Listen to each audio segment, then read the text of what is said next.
everybody. Welcome back for another episode of TFT Study Hall with your hosts. My name is Frodan. And I'm Dishsoap.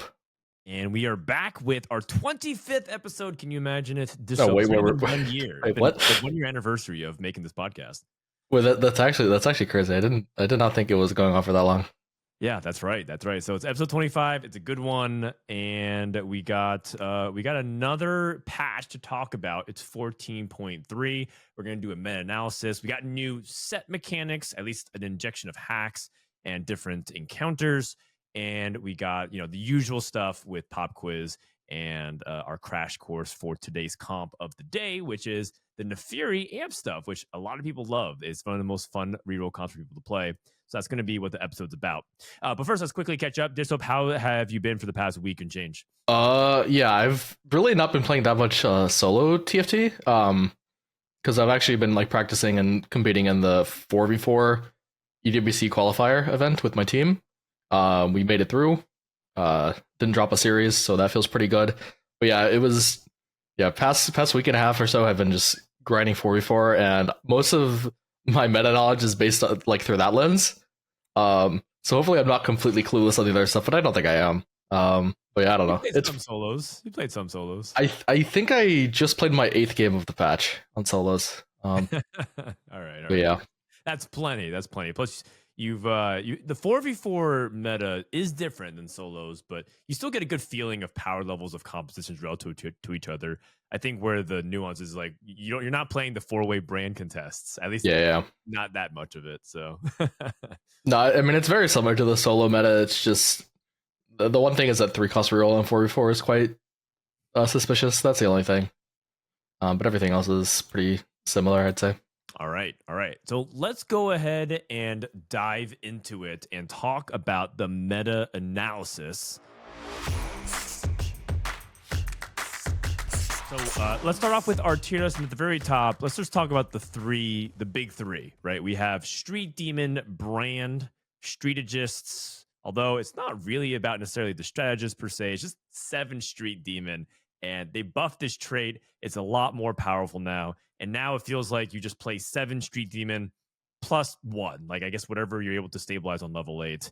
I've seen people talk about Dishsoap that they're not even playing any of the 5 costs. Let's say you hit Viego and you hit Kabuko and you hit all these really crazy stuff. It doesn't matter. Just play 7 Street Demon plus whatever's your next best unit. Yeah, it's a little sad, honestly, but I don't know.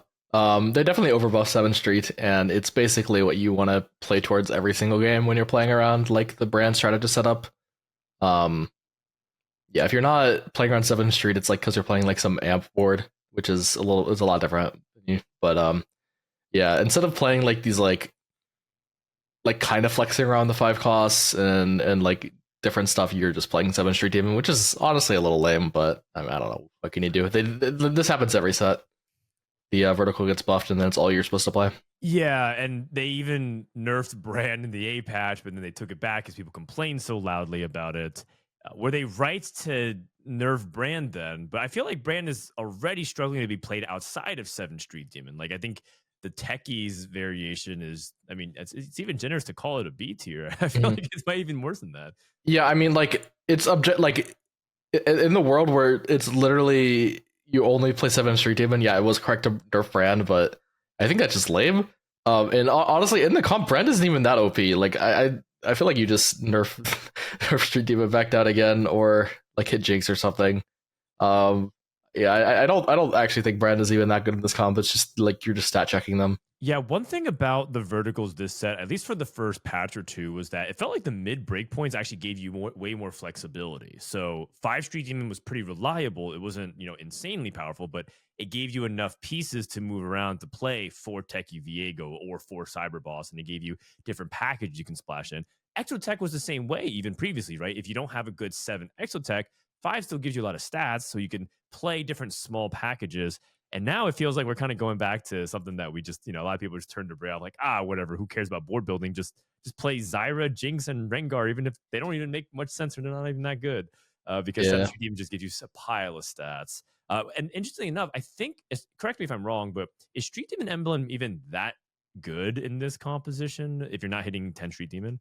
So surprisingly, no. I believe the stats actually say it's better to go for like Strategist Emblem, wizard as it sounds, because if you think about it, if you get Street Demon Emblem, you only really get to drop Jinx or Rengar, Jinx or Rengar for like a 5 cost, and like yeah, that's pretty good, but it's like less good than you'd think compared to like if you're just like considering like if I should go for like a Bisque carry item off of Carousel versus a Spat, or if I should like take it as like an augment. I think in those scenarios, Spat becomes a little bit less appealing, but like I don't know, it's fine. Like a 2-star 5 cost is better than Jinx for sure. Okay. Speaking of 5 costs, I think another big thing that is absolutely worth mentioning is Samira feels really good as a top end now. They finally did it. They gave her 10 AD over 2 patches, and now she's viable again. In fact, not only viable, but like Samira 2 feels like incredibly hard to stop late game. Are you itemizing Samira 1 with a bunch of items also, or is it like kind of play around your Jinx 2 before you hit Samira 2? Like where's the line on that? I haven't fully figured it out yet, but I think it's like a combination of like specific items, augment setups, and matchups. Because sometimes Samira still does the thing where she just casts and then gets focus fired immediately and dies. And then in that instance, you would rather have like Jinx, but I think overall, if you're actually getting good value cast, the Samira 1 does more damage than Jinx 2, but it's a little hard to say, honestly. I haven't really played enough. Like, certainly if you have like little buddies, for example, you're probably going to itemize Samira, right? Because it gets the benefit where, well, Jinx doesn't, but I don't know. Jinx 2 is really good in the comp. It's definitely one of the reasons why it's so strong, stabilize you for so long. 100%. And that's not necessarily S tier, but that's also something about the Jinx Rengar reroll comp. Just a small note. We actually think this is like better in terms of its average power level, but because how contested Street Demons are right now, it just feels like hard to recommend people to play Rengar Jinx, because it feels like we'd be leading you down the wrong path. You're going to be like, oh, Rengar Jinx is a good setup. And then you look around, you just can't ever hit these units in a reliable way. Yeah, the comp is good, but if it's only good if you're in the alternate reality where you can hit this board and 3 other people are not playing Street Demon, right? Yeah, exactly. Okay, Vex, Vexotech, or it's not even really about Vexotech. It's actually pretty close to just like Vex plus whatever. You can Vex Flex. A couple updates to this composition. It feels like people actually are willing to flex a little bit more on the roll down. We talk about you don't necessarily need to play Exotech. You can play Exotech, and you can even splash in things like Cho'Gath. Urgot got buffed. That's another big area of the meta we'll talk about pretty soon. And Vex feels like it's actually gotten a little bit more tools. So not only did it not get buffed, but there's other different areas of its roll down that now is more versatile, I think. Yeah, I think like honestly, I feel like this comp actually feels a little worse, if I dare to say. But it's mostly just because I think the Brad matchup can be a little suspicious sometimes. That's the main thing. Okay. But I don't know. Like it's good. It's good. It's basically the same thing as last, and now you can like play around. Like we probably should make a variation of this where it's like Cho'Gath 4 Bruiser, and then you play like Urgot backline as well. Yeah. I think that's like something people are starting to flex. And there's also versions of like that I've played of like Divinicore Vex where you're not playing 4 Bruiser, you're playing like 2 Bruiser, and just going vertical Divinicore, and you're playing like Urgot and Cho'Gath as like your last 2 slots, which fit in perfectly because you get Bruiser with Gragas and Executioner with Urgot. That's a version I played a couple times. It feels really good, but it's like completely reliant on multiple 5 costs, which is not really a reliable strategy. Same with, I mean, like any Urgot strategy is a little suspicious for that reason. But I don't know. It's definitely something you can consider if you're in the spot for it. Yeah, we'll make some updates to it, but it's cool. It's like Vex actually is gaining more tools, and yeah, the matchups don't necessarily make Vex just like the easy, clear number 1 comp or like super overpowered. Everyone's anticipating that's like, well, Vex needed to get nerfed because of how powerful it was from the last patch. But I'd say right now it's definitely really powerful, but I don't feel like it's oppressing the meta right now, personally. Yeah, I don't really think it is. I think it could get like 2% or 3% weaker, but I don't really know what the change to the comp is to make that happen. I'll let Riot figure that out. One feels a little too stable at times. Yeah, like maybe like a small Vex 1 nerf or something. Yeah, I could see it. that's probably what I would say. But overall, I feel like the package works really nicely because of like the sum of its parts. So it's like you can't really take away too much from it, I think. Yeah, I agree. All right. And then comp number 3 is Twisted Fate. What is it about Twisted Fate this patch that made him feel better somehow, even though it feels like they nerfed his passive? Yeah, they nerfed his passive, but they made his like spell do more damage, and what that does is it just increases the value of AP on this unit. The old like double Ginsu build still works and it's still fine, but now the build becomes more flexible. Like right now we feature like Archangel, but I mean it doesn't have to be Archangel. It can. I've seen people even do like no Gunblade, like Guardbreaker JG setups. I've seen people like Deathcap is fine. I mean that's too many rods, but like it's fine. Um, Especially like in the mid game, it just lets you like slam so many different items, save HP, and then you can still get a top 4 because you can just remove her and get other items late game. So yeah, the build being flexible just makes you a lot more stabilized in the mid game because you're not going to have perfect items every single game. And I think if you do get to like this Archangel / Deathcap build, it's really strong. Yeah, and then in case you haven't heard, there's a newer variation that you want to roll for this on level 7 and not 6. And that's because it feels like the frontline that really matters is around Braum 3. They did also buff Braum Syndicate passive, which makes him deal way more damage, actually. Mhm. And then you want to duo carry Draven as your primary AD holder instead of Misfortune. And then if you have even more items, you can give items to Misfortune as well. And this actually has kind of uncapped TF to be way more competitive. And now, before we used to joke that TF was a 5th place simulator. You would play Twisted Fate to get 5th place from win streak. You would play Twisted Fate from behind to get 5th place from lose streak. Now it feels like Twisted Fate can actually reliably get to like a 2nd place, and in some cases, if you're really blowing the lobby, even win the lobby, which is really nice. Yeah, I think like recognizing how strong Braum is with Syndicate's a really big deal. And also relying on 7 hips to hit the MF, which is like needed. I think it's like exactly. I value like Syndicate Emblem a lot in this comp just because like it makes it so you don't have to find the MF to be stable. I think that's a big deal. Very nice. All right, heading into the aids here a little bit. One composition that China is starting to revitalize again because they love this composition, the strategist amps. They think it's really powerful. They put it in S tier. I still, I could see an argument for it, but I think right here at the top of A tier makes sense just in terms of its power level.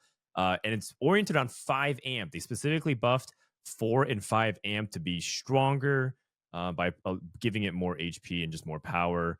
And now you can play around Annie. They finally buffed Annie to be pretty reliable if you can get the setup around her. Have you got a lot of reps on this variation at all? No, I have actually never played this before.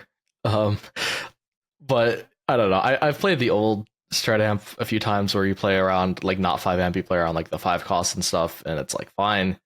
But I definitely think this version is like turbo centralizes around making sure your Annie and Samira can pop off. That's why we're playing the amp stuff, like all of the amps. And Yumi also got buffed, so your like item holder is a lot better. I think it's a really big deal because this is kind of like a fast 9 comp. I mean, it is a fast 9 comp because it doesn't really it doesn't really work without Samira. So like just having the Yumi be able to stabilize you and like maybe win you rounds or save HP is a massive deal. And then you're just a lot stronger because of the amp buffs. I'm pretty sure the comp is good. Just like how good you think it is depends on how easy you think it is to go 9 and find a Samira, which I don't know. Sometimes it's not that easy. Not that easy, yeah. But yeah, if you can get to the cap, it's very, very strong. If there's one criticism I have this patch, it does feel like this is a common theme, but I played a variation of this without Nidalee and Naafiri because I was like, well, surely Viego 2 and a Zac 2 is better. And I actually lost out. And then I had people in my chat be like, you actually want to play Naafiri and Nidalee over these 2-star 5 costs. And to be fair, I only had like a TG on a Viego 2. And I was like, really? Really? And I looked at the stats. I was like, oh my God, it actually is. Like, you really want to play 5 amp. And I think that's kind of emblematic of just like, you'd rather play these 1 and 2 costs for the vertical activations as opposed to some of the value.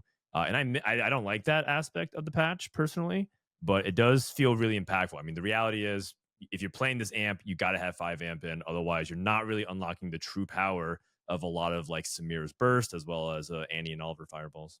Yeah, this is like one of the problems that comes with them in modern TFT very often is Like they want their traits to be fun, but and playable, but it just end up making it so that like you have to play it or Right, you're just 'cause too it's too weak. strong. Yeah. Kind of Well, hard to so find a balance, but it is what it is. we're gonna actually talk about this comp a little bit more in depth, which is Naafiri reroll. So why don't we just go ahead and put a pin on that because that'll be like the section later on. We'll just cover more of the tier list. But you've kind of heard a little bit thoughts on why it's powerful.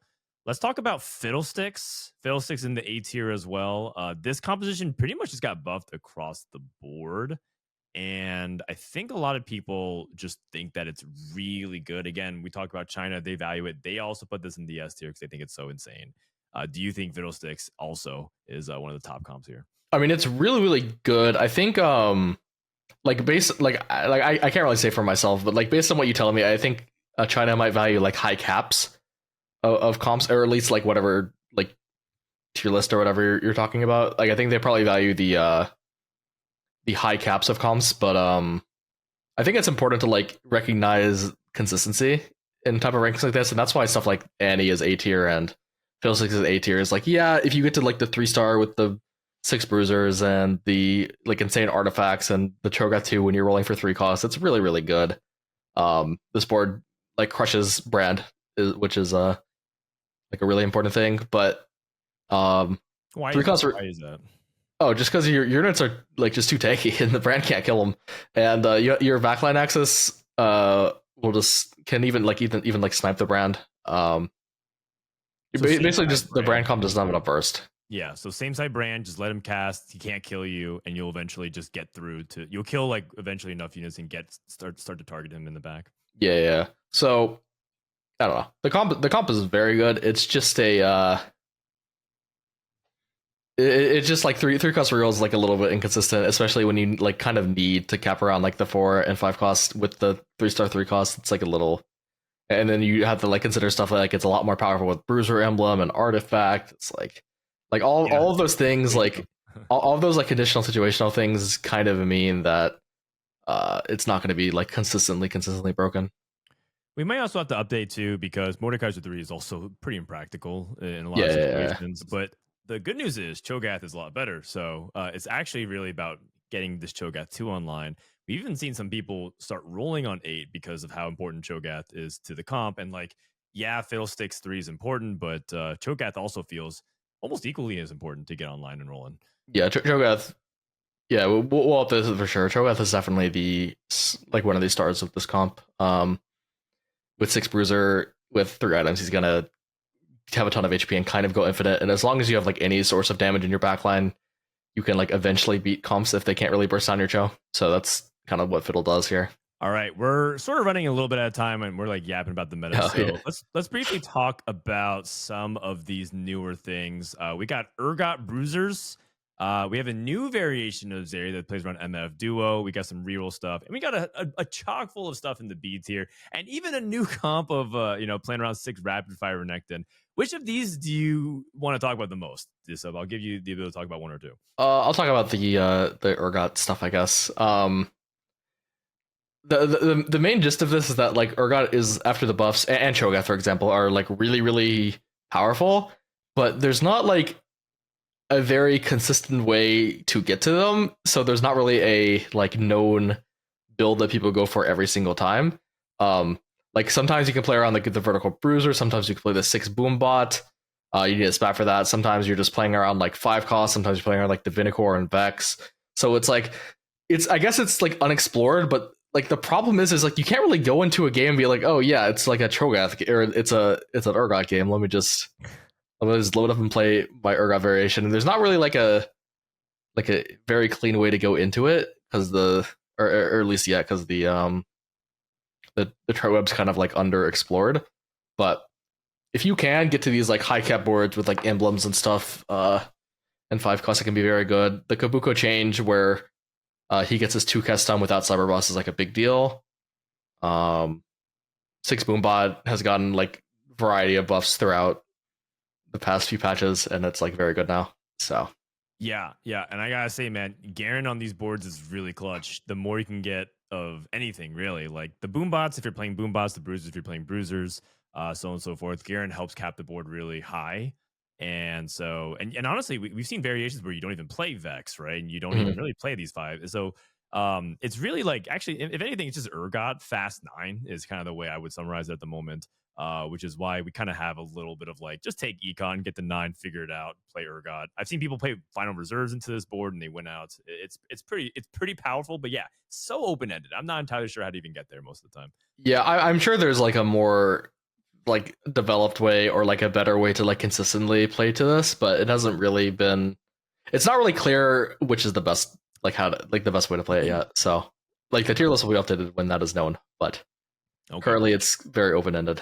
All right. And then the last thing I want to say is Golden Ox, is this comp a bait? I feel like they buffed Annie and Aphelios, and that's why, of course, Marksman is better. Annie's better with the amp, but they nerf 6 Golden Ox. What's the final verdict, Dish Soap? If you see a Golden Ox crest at 2-1 in a reasonable opener, are you skipping it or are you taking it? Oh, on ladder, I'm jamming that. Like it's. I'm pretty sure it's like I don't know. The thing is, it's like I think it's good on ladder, but it's also like kind of hard to play. If you're not really like that good at like knowing how to like push win streaks and stuff. Because I don't really think this is like a illusory comp anymore. Because I think the nerf to 6 gold knocks amp makes the early levels a lot worse, which makes like your early stabilization turns on level 8 a little harder. So I think this is actually best to play from like win streak now. Last patch you kind of you could kind of get away with like sacking until 4-1 and then doing and then winning out from there. But yeah, I don't know. If I see Gold Knock Crest on 2-1 and I have a decent angle for it, I'll probably just jam it. It still has a pretty high win rate because I don't know, it is powerful if you get a lot of the procs or whatever, but All right. not very consistent. So far, I feel like it's been bait in competition. In solo queue, yeah, maybe you can get away with it, but so far, it's definitely one of those. Be very careful. Your mileage may vary, comps. So Yeah, for sure. all right. So that does it for our meta analysis for all the time that we have. If you want more updates, check out our tier list, TFTAcademy.com /tier list. For now, let's go into our second stage of this episode, which is to do a new set mechanic rundown. Okay, so on the new patch, we have new and updated hacks. And so I figured we could do a quick rundown to explain how we're approaching it. You know, we can do just like simple thumbs up, thumbs down, just we'll count down, do it at the same time. See if we like it or dislike it. And then give some thoughts about like either ways to play around it, things to keep in mind, or maybe just, complain if we don't like it.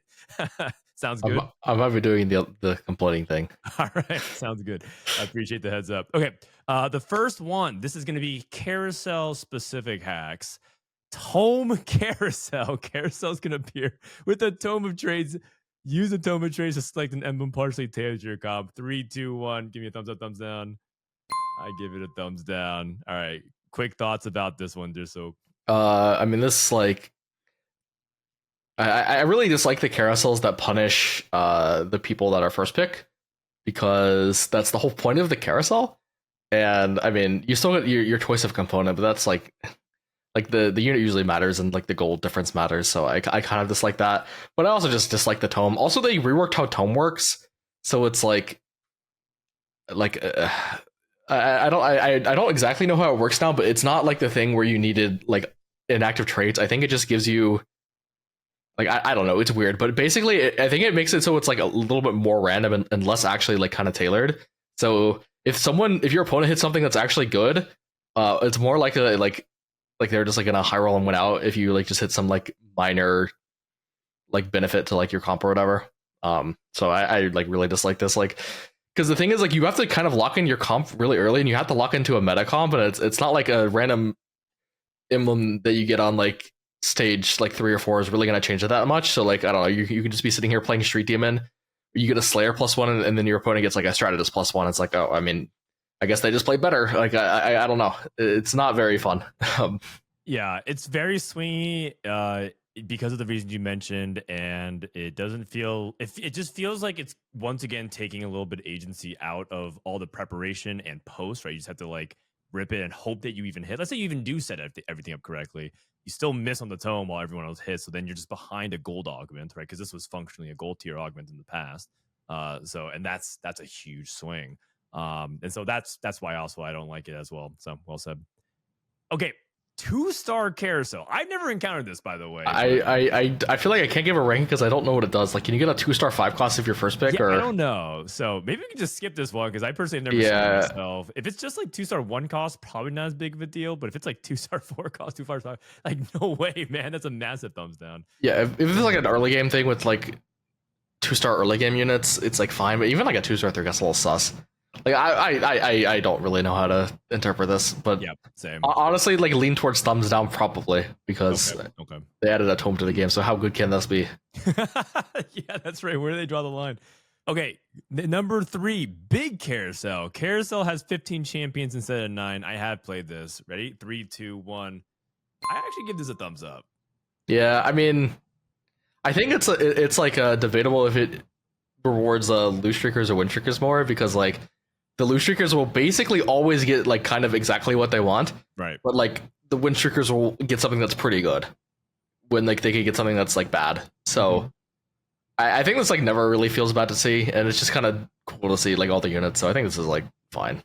Yeah, I think that's like a good like wow moment when and also making it a little bit more fun because you have more options to choose. And I do think that this is I think that's what the feeling they're going for is. So I'm actually a fan of this one. I will say, to be a little bit negative, I hope they don't like actually increase the amount of units on Carousel in the future because of the positive feedback for this, because I think that would be a mistake.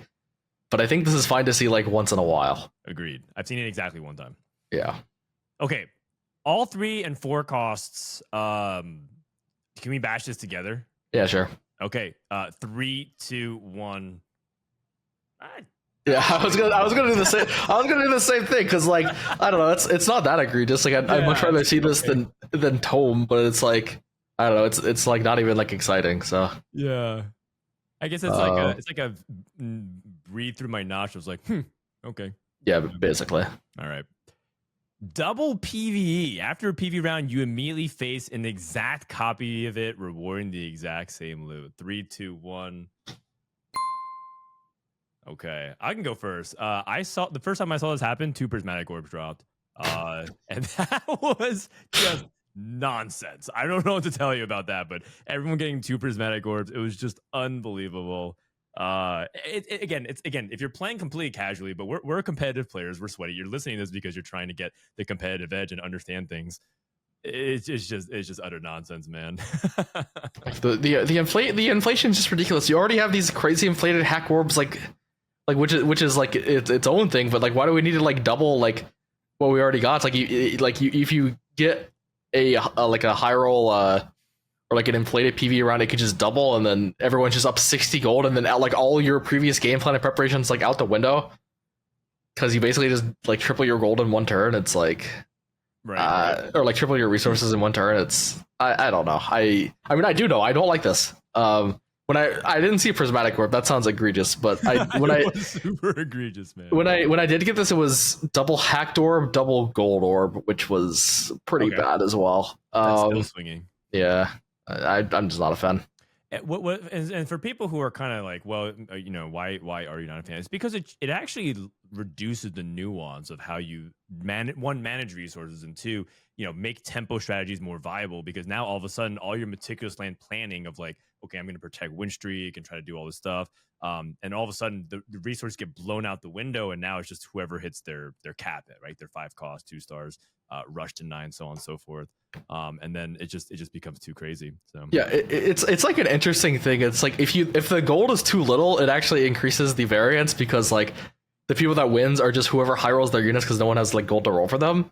But if you give too much gold, it also like just punishes like skill expression, because it like doesn't really matter if you manage your econ or like tempo or whatever, or your streak or whatever, if you just get dropped a bunch of resources. So right.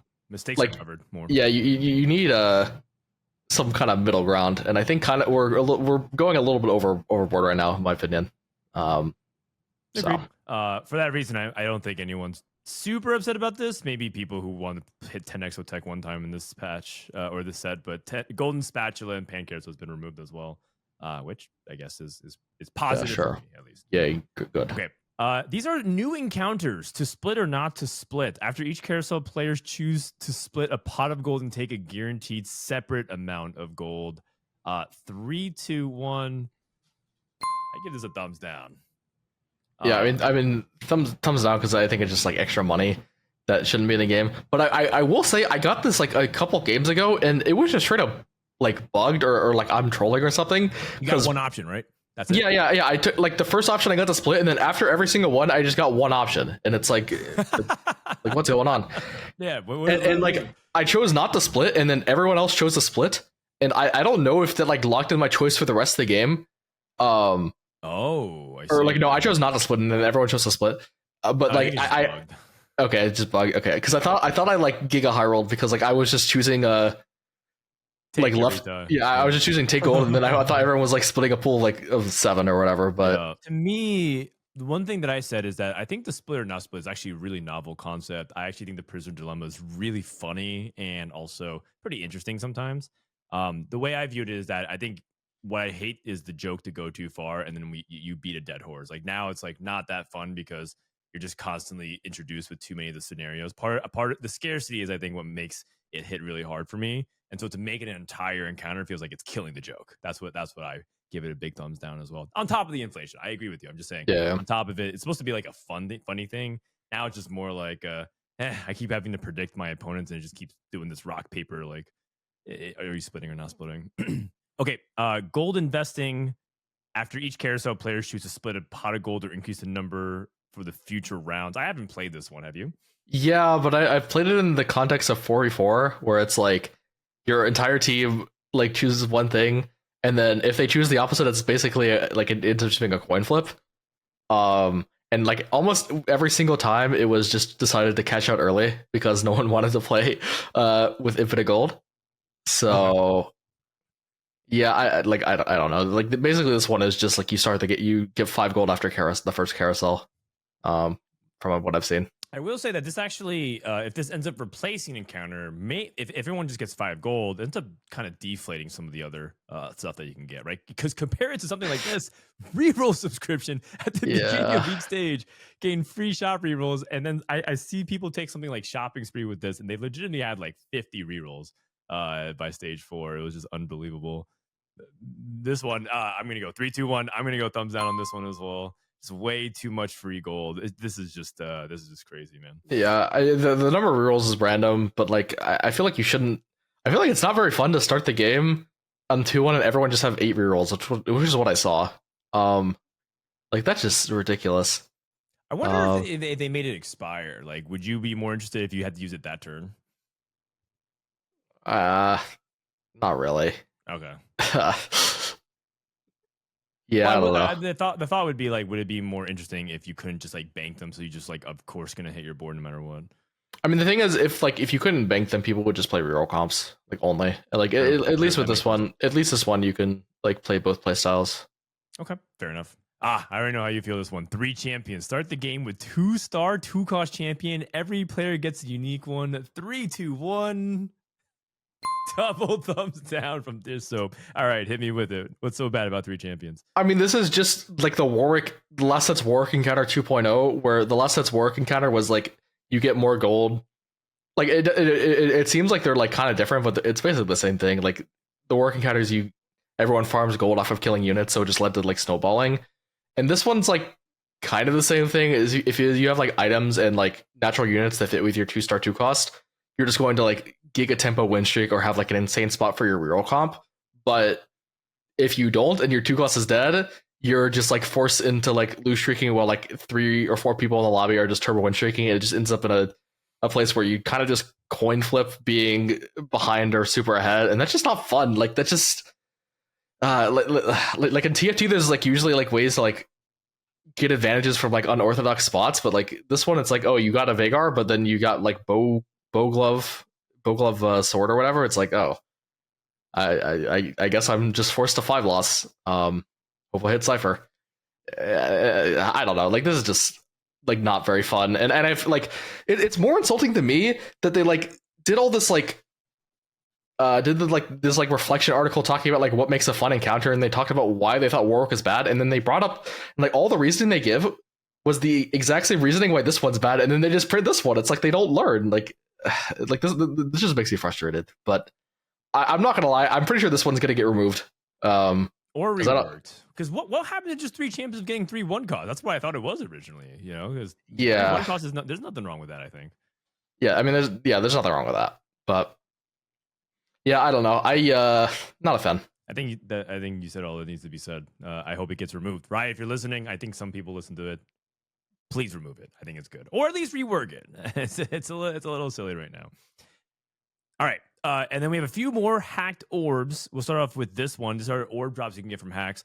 Bag of gold, which is a consumable. You use it on champion to gain 4 gold, but if you greed for each round of combat, you increase it by 1.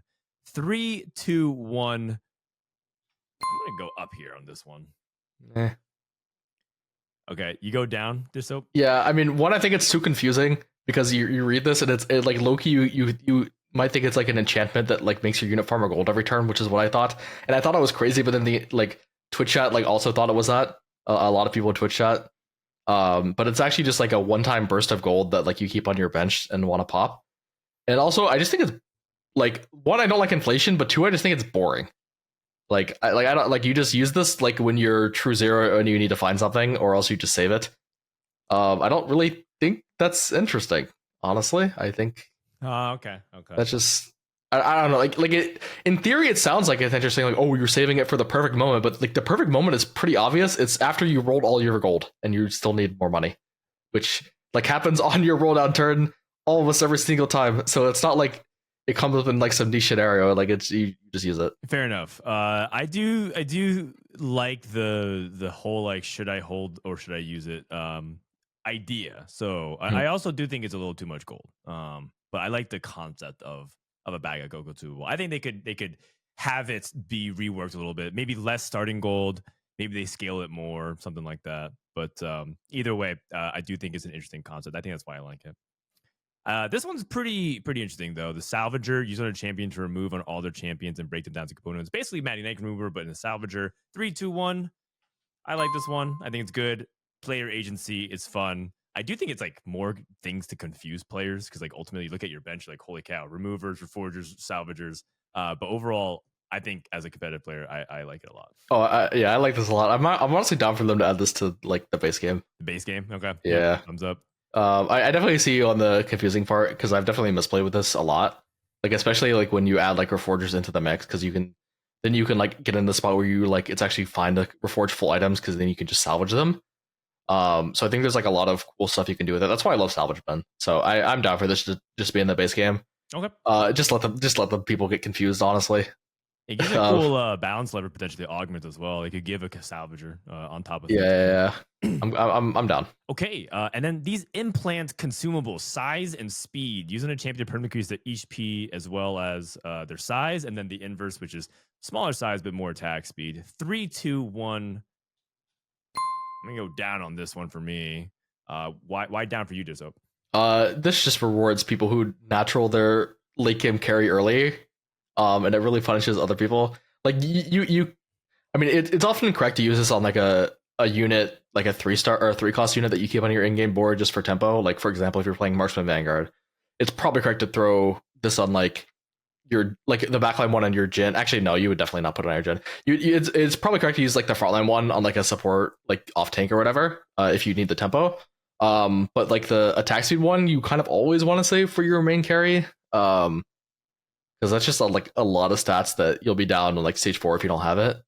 And I think for people that like natural their main carry or main tank, they just get way too much of a benefit, and it's like otherwise you're just sitting on your bench for 6 rounds. It's not very fun in that way either. On top of what you said as well, there's actually some really like annoying things about it too, which is like if you use it on a champion and then you sell it later on, it doesn't stay on the champion. It's like on the specific one you use. So let's say you put it on Gen 2, but then you sold the Gen and then pick up a Gen 1. It's not on him. So it's that kind of stuff is like really annoying. So I agree with everything you said, plus like some small interaction stuff that's just like really annoying. I've never seen starter kits. Have you? I don't actually have an opinion on it. I think I have, but it's like I thought I got a hacked orb and it was nothing, but then I think I think it was just starter kit. Okay. And the fact that I didn't notice means it's a thumbs up for me because I noticed like I'm noticing these other hacked orbs, and the other hacked orbs are kind of egregious. Okay. So if this one's not giving the whole lobby 10 HP, that's a thumbs up for me. Okay, and then finally, nesting dolls spawn a silver orb, which then spawns a blue orb, which then spawns a gold orb. 3, 2, 1.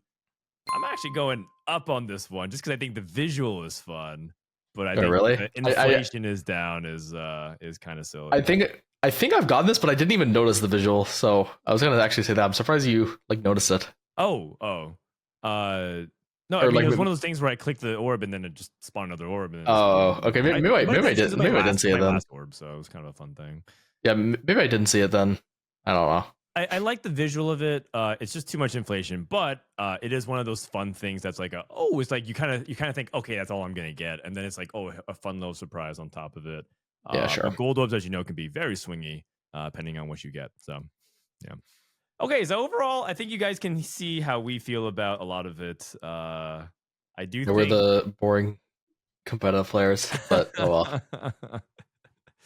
I mean, I don't think necessarily we're boring. I just think that there is such thing as too much, and I think we're past that point. And I actually talked about this in like some of my analysis. I don't think any of these individual things are bad. It's just that it's the entire thing. It's like the amalgamation of all the facts is that you can get this crazy encounter and you can get these crazy hacked orbs and you can also get these crazy carousels. And on top of there's the usual BS of like a triple prismatic, which by the way, you can still get 4 of them. You can still get like 4 augments and you can all get them on stage 2. And it's just too crazy at times.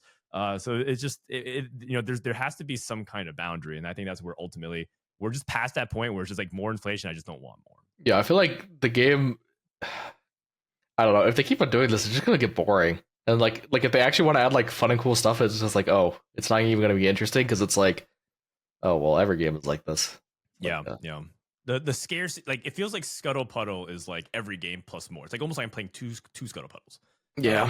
So all right, well, let's go ahead and move on to our third stage, which is Pop Quiz, where we quiz Dishsoap on his TFT knowledge. All right, Dishsoap, you ready? The theme of today is items. Got it. All right, let's go with question number 1. With the newly adjusted flux capacitor, they reduced the max health, but they gave us some base stats to compensate. If you play flux capacitor in the Exotech line, who is the best non-Exotech unit holder of flux capacitor? That's interesting. May I read this item? Sure. Okay, flux capacitor. At 4 charges, the next attack consumes the charges. Oh yeah, attack store charge of 4 charges. The next attack consumes the charges. Deal 8%. I mean, it's just whoever attacks the most. What unit attacks the most that like gets played in Exotech? Because it's not like instances of damage, so it's not going to be like MF. It's like actually attacks. Probably like Urgot. I think Urgot's like Urgot's spell just gives him a bunch of attack speed, right? So like all of his instances of damage are actually attacks, I think. And then you can fit it with Varus. That sounds reasonable. I'm gonna guess Urgot. Urgot is correct. He's actually very much ahead of everybody else. He's the best user of flux capacitor. So if you get an Exotech mod, either through Garen or you get an emblem, keep an eye out for it. Flux capacitor Urgot is actually quite good in the stats. Nice reasoning. All right, let's go. Question number 2. Kabuko got reworked. He's now more of a magic fighter. He has no mana. So, what is best performing item on Kabuko right now? Just like individual item. Does Thieves Gloves count? Thieves Gloves does count. I guess you can tell by my reaction that it's not Thieves Gloves. I gave it away. Oh, it's not Thieves Gloves? Okay. Yeah, I don't know. I haven't really seen Kabuko carry actually do anything yet. It's mostly just been like a CC bot, and he doesn't need any mana to cast, so I don't really think you want to put tank items on him either. So to me, it's like TG or bust. I actually cannot even think of an actual item that. Okay, I can think of items Kabuko wants. In theory, he wants the melee carry items and maybe like a QSS or something. But I think in reality, that's just not that strong, and he's strong because of the CC. But you don't really need any items to benefit the CC. I don't know. Like it's a melee champion with uptime issues. I'll guess QSS if it's not TG, but I'm pretty sure you just want to TG this item. Like if you want actual advice for people watching, or TG this unit, and that's it. Fair enough. Kabuko apparently scales really, really well with raw AP, so he is a monster with death cap apparently. So that is his best performing individual item. And then there's a noticeable gap. TG is actually pretty high up there now that I'm looking at it, but it's not his best. But it could be the play rate thing too. It could be the fact that TG play rate ends up making it really good. Okay. I like I don't know. Maybe there's like some secret AP Kabuko build, but I haven't really seen it. Yeah, I haven't really seen it do well with my games. When I say I've seen people carrying it, I've just noticed him being a pretty good guaranteed CC one and done. But I don't know. Which is basically what he was before. Yeah, but now you don't need Cyber Boss, so you're chilling. All right, question number 3. Poppy's hero augment was buffed. So what is her BIS now? Like 3 best items? Yeah, like what is BIS Poppy hero augment? Jeez, I don't even know what this augment does. I did see someone take it and top 2 with it on Challenger. So maybe it's not that bad. It's like button mash, right? Button mash. Button mash. It basically turns her into Witchy Wallop. She does like the 3 hammer hits. Okay, she's AP, right? She's AP. That's correct. In the past, these AP, I don't know. I'll just guess like the Rumble build that like the set 12 Rumble build. Wait, does she still get a shield? TFT Witchy Wallop spell. Oh wait, no, it's TFT button mash spell. Because I looked at the augment, it doesn't say what it does. Okay, I'm getting tilted. Like I don't. I couldn't tell you. I just want to know like if she gains a shield or not, because that like matters a lot. Because if she gains a shield, I think it's okay. I think it's always JG Hodge, but I don't know if the last item is death cap or BT. It's death cap if she gains a shield, and it's BT if she doesn't. So I literally don't know. I'm gonna assume she doesn't gain a shield, so I'll guess BT. I legit don't know. Okay, well, the best in slot is Jewel Gauntlet, Hand of Justice, and Bloodthirster. You are correct. Good guess, man. Good guess. So I'm gonna, shield, I think, as far as I know. Yeah, I'm gonna assume she doesn't get a shield. Yeah, because it's not written there as such. And because I think if it did, it would indicate that it did. So yeah, that's been the classic melee AP hero augment build. That's right. Nicely done. All right. Gragas, the hero augment was also buffed. What is the best artifact to play on a Gragas hero augment? Chugbug. I had Wit's End on it. It didn't feel that good. I don't know. In theory, it sounds good. I'm pretty sure the best Gragas hero augment is Blighting Jewel, but you don't put it on Gragas because you just put it on Fiddlestick. Yeah, you put it on Fiddle or Morgana, and then their front line has 0 MR, so then your Gragas just one shots them. I'm pretty sure that's actually the best artifact. But the best artifact to put on him exactly, artifacts. I don't know. Is this actually like a Seeker's moment? Seeker's Arm Guard? Perhaps. I don't know. I don't know. It might be something weird like Locket because he casts a lot and has a bunch of HP. Honestly, I do not know. Or it might just be some like generic tank or like talisman. I'll guess Seekers. There must be one good Seekers holder in the set, maybe. Unfortunately, it is not this unit. Seeker's Arm Guard, not particularly amazing. It's Mittens. Mittens is Gragas's, and that makes a lot of sense once you hear it. Oops. Yeah, that was actually pretty obvious. Yeah, not gonna lie. Because I did the same thing. I'm like, oh, that actually makes so much sense. That because he's an attack speed and he wants the ability to get in there. So. Yeah, that sounds way better than Seekers. I don't know what I was thinking. Fair enough. Okay, last question, and this is the last item that was buffed in the patch notes. A literal last line. Brink of Dawn was bugged for multiple sets. We didn't even know that. Riot didn't even know that. They fixed it this patch. It now gives you the full heal on the Radiant item. Brink of Dawn is the Radiant Edge of Night. So now Radiant Edge of Night is bug fixed. Who is the best holder of this item? It's like a weird question because it's like the actual best holder of like these niche items like probably has like a really high play rate, but that actually like skews the average down, so it's probably like something like weird. Um, Okay, I'm so to like be fair, it's only really okay, played commonly on 3 units. okay, And so I made sure that it was like a sample size valid enough for these 3 units. So I mean, because it's basically there's only 3 Edge of Night holders in the set. okay. I don't know. Like I think it's best on Zed, but I'm pretty sure it's just gonna be some like 5 cost garbage. Um, so because of low sample, I'll just guess Zed, but I'm willing to be wrong. Zed is the second best. It's Shaco. Shaco is number 1. So Yeah. Okay. Honestly, I probably could have gotten that.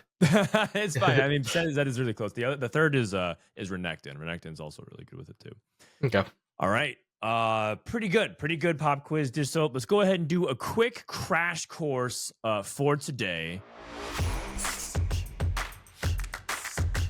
And the crash course is just going to be very quickly talking about how to approach Naafiri Amp reroll. And I think this is a composition that a lot of people want to know how to play because it's fun. Like you get to play Naafiri, you get a bunch of powerful artifacts for her as well.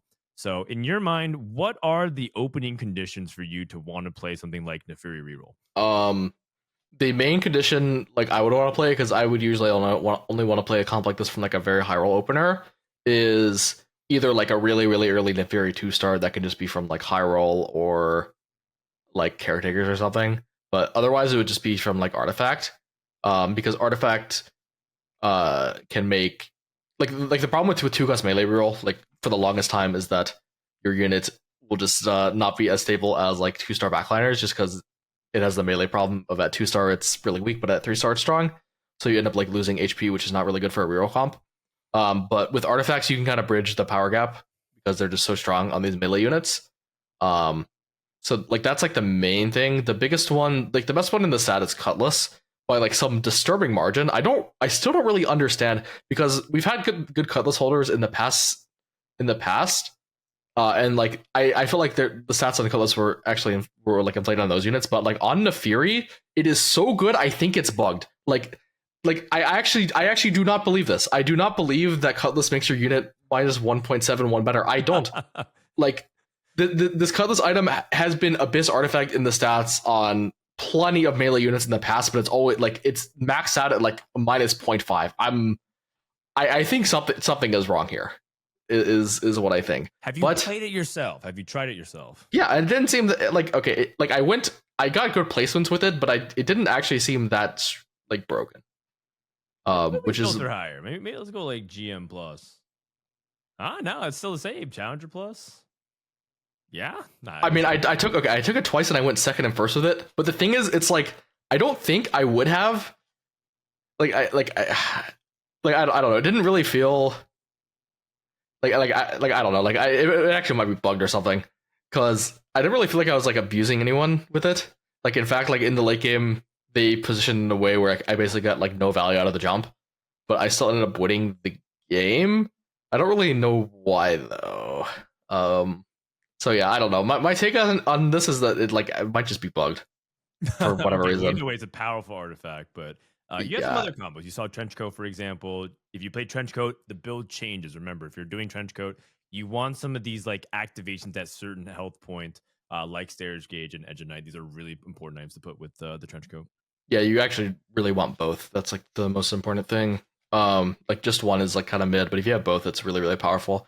Like the Trenchcoat build, I believe, is like actually really broken, but yeah, for some reason this Cutlass item just like clears it in every way. But like I just cannot. I do not understand. But yeah, I think the other ones to mention are Silvermare and Prowler's Claw. I think both those are fine if you have like a lot of Naafiri copies to use. So yeah, like those are the main angles to play it from, is artifact and just like maybe like caretakers or just like an early Naafiri 2-start. Because with this comp, you don't actually want to reroll Nitro. I think like you can reroll Naafiri in like a Nitro setup if you're like already like rolling for the Nitros and Jin and stuff. But in this comp where we specifically only care about Naafiri, we don't really care about Nitro. We want to be playing like more strategists. Like we definitely want to play towards 5 amp. That's super powerful after the buffs this patch. Yeah, and if you have like Hyper Fangs or Pulse Stabilizer, you want you can play like the Sejuani and Jax for 2 Bastion and the item, which is good. But if you don't have any of those items, it's fine. You can drop the extra tech completely and play more strategist. And Garen is a big one. If you can give a strategist mod to Naafiri, it can help a lot with the durability. But yeah, I mostly want to angle it from artifact and units. Are you re-rolling on 6 with this comp? 2 costs have kind of changed to some people want to roll on 7 now, and some people are playing Yumi 3, right? That comp is really, really expensive, but you could roll on 7. Are you rolling on 6 or 7 with this comp? Honestly, I think if you were to put me in a game where I was forced to play Naafiri before thinking about it, I would probably roll on 6. But like now that you asked that, I was thinking about it for like half a second. I'm pretty sure you actually like. I mean, you definitely want to roll on 6 to get like the Naafiri 2 and like maybe some supporting units around it. But I actually thinking about it, you might just want to roll on 7 because these 4 costs like the Nico, the Sejuani, and the Annie are pretty important even at 1 star to get copies of. And then at 7 you can accumulate copies of Yumi. So I'm kind of down to roll on 7. Like after rolling on 6, of course. I think you definitely want to roll on 6 to stabilize. On 6. Same thing with TF. Stabilize on 6. Yeah. Go to 7. Start rolling on 7. Finish the game, and then eventually cat with the 5 cost. And who knows? Maybe you hit the 1% Samira on 7. Yeah. The crazier things have happened. Yeah. Honestly, yeah. I'm down to roll on 7. I think. Okay. Cool. Item priority for Naafiri. Actually, we talked about items already. Is there any encounters that this is particularly good or bad on? Well, the 2-star 2-cost start one.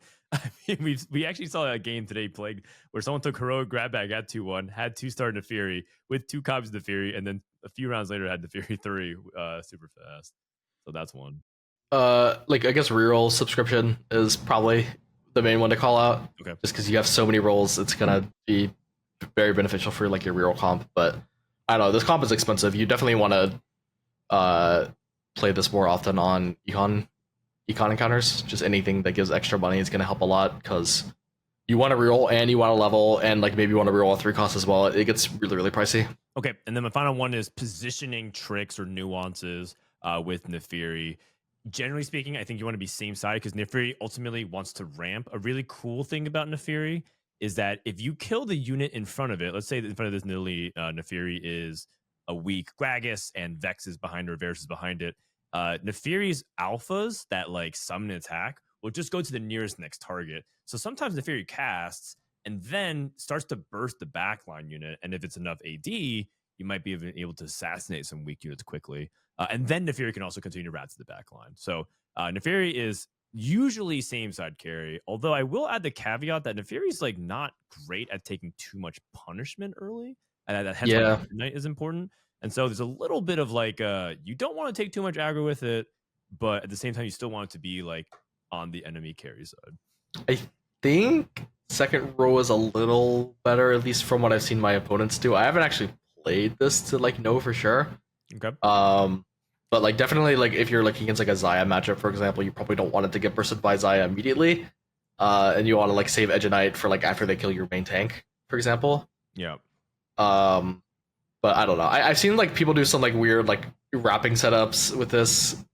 But I don't really think you like need to like know how to do that. I think you kind of just want to like front to back line them or front to back them with lots of like if you get to the Annie Samira setup with Yumi as well. There is one trick I want to show you guys as well, which is to put Naafiri purposefully behind some other melee units.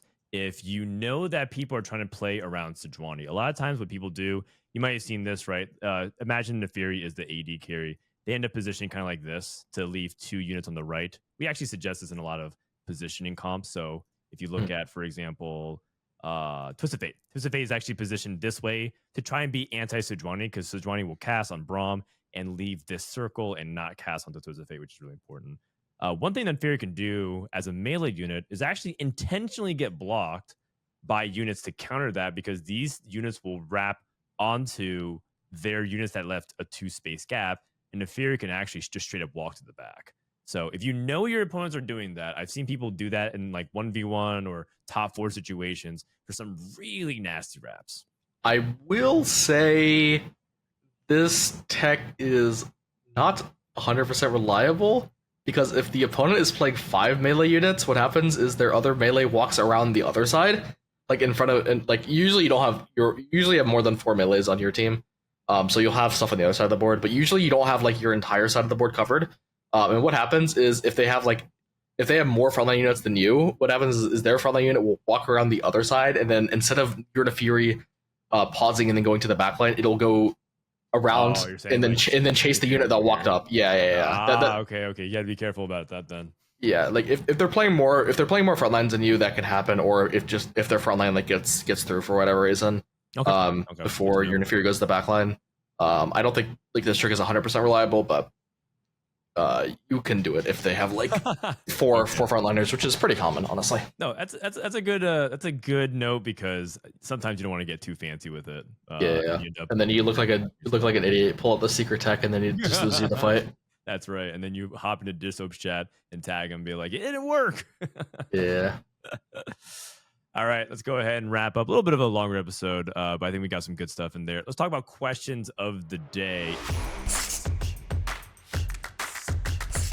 Facts, that is actually related to what we just talked about. This first question is Jimmy Brazy asks, is there any tips in general about positioning melee carries like Zed or Viego? And they said some of his favorite other units were like Kiana, Kane, Yorick. I think in general this person's pretty lost. Jimmy wants to know, what's the tech for how to just generally approach positioning melee units? So Zed is a really, really weird one where he like specifically goes to like an enemy backline within a certain range. So Zed's positioning is like kind of solved. You put him 3 to the left or 3 to the right, because that's like the spot you need to be in to snipe certain quarters, for example. But he's very much an outlier when it comes to melee units. I'd say generally, if your melee unit doesn't have like a weird dash mechanic, it's just like a straight up dude, the best places to put it is usually like B1 or B7 right behind your front line on either side. That's just like the best like default, like if you don't really know what to do, because it just keeps your melee carry the safest behind your tank, and typically you are going to want to be on like the same side of the enemy carry so that you can like burst through and like kill them before whatever. But like sometimes, like if their front line is like really, really strong, you might want to be on the opposite side to like in order to like kill like the less valuable frontliners, and then maybe do like a reverse wrap. But generally, just put your melee like B1 or B7 behind your main tank, and just feel the vibe of what side is correct. Yeah, and it's also important to understand what archetype of melee carry there is, because there's even subsections of which is like melee carry, which is a fighter, so you try to like basically bulldoze your way, and then there's melee carry assassins, which is what you're describing with Zed. He jumps to the back line. There's also melee carry anti-tank and then anti-carry. So like, for example, he also wrote like Kiana. If you're playing set 10 Remix Rumble, Kiana was an anti-tank because she would CC the unit and push it further and further back. But that's different from another unit that like Viego's anti-carry. He tries to nerf the damage and does a bunch of AoE. And so you just have to understand different archetypes of what these units are. And it's a world. It's actually, that's why there's some like melee specialists, because they really understand and know all these nuances. And it's really fun. And that's honestly why melee carries, it's lacking this set. There's actually only 1 in 4 cost, and I think that's actually a downside of the set. Yeah, for sure. Other things. And I think that's a really bad thing, because range carries are pretty straightforward. Just put them in the back, keep them safe, keep them bis, and just defend them. Melee carries are super interesting if done well. That's also why they're some of the hardest to balance, because they're very thin in terms of where they become OP versus kind of useless. Yeah, like I'd say just like a good heuristic to follow is just like try to make them safe, because one of the main downsides of melee carries is if they're not safe, they basically get 0 value, which is not what you want your 3-item unit that you invested in to do. So just try to think about that. Okay, so with that is the end of our episode. This has been Study Hall with Frodan and Dishsoap. Dishsoap, what do you got coming up next? I'm actually going to fly out to Seattle soonish in a couple days, and go to this Riot Land. I forgot what it's called. It's a Duos Invitational. Duos Invitational. Thank you. But it's a 2v2. I didn't name it. Yeah, it's a double up and 4v4 event. Where I'm playing with some influencers against some influencers, and I don't know. It's just gonna be a for fun event. See some TFT people, I guess. Have fun. That's right. I'll be there. You get to hang out. Have Yeah, you met yeah, my son and my family? You've met my family. Have you met my son yet? yeah, yeah. I've met Levi at Macau. At the Macau. All right. Well, we'll be fun. He's walking and talking now, so maybe you can teach him some new Uh, words. You can teach him pee pee. yeah. I don't know if I want to teach him PP. All right, you can teach him something else then. Yeah. Sounds good. A big thank you to everyone who supported us. That was a question from one of our Patreon subscribers. Appreciate everyone who supports TFT Academy. Make sure to check out our new guides section if you haven't already.